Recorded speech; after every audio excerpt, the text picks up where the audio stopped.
2024 was the hottest year on record, causing floods, droughts, wildfires, and other extreme weather events.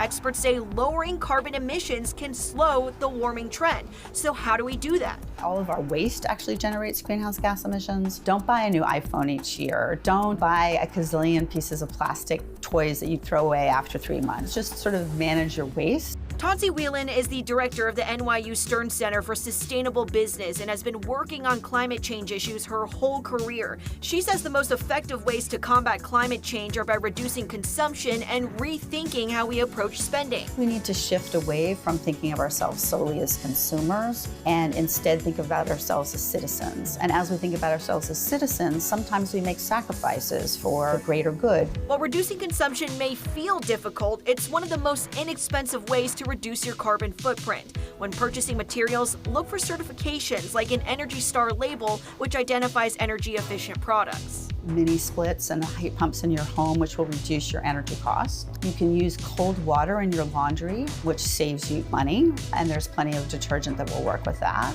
Shopping secondhand or even renting some items can also help. There's plenty of sharing platforms where you can share things like drills that you only need to use once. Another piece of advice, Whelan says it's important to hold companies accountable. Oftentimes you'll see a commitment to what is called net zero.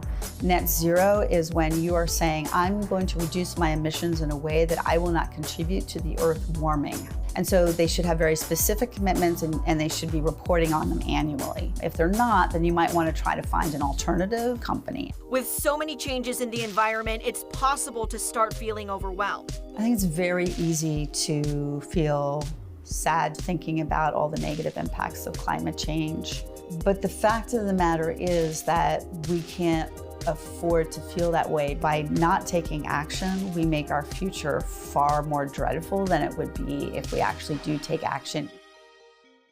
And here are some other ideas to consider. Install a smart thermostat or ensure proper installation in your home. And when it comes to your diet, consider opting for plant-based meals and buying organic ingredients. Reporting in Washington, I'm Amy Lowe.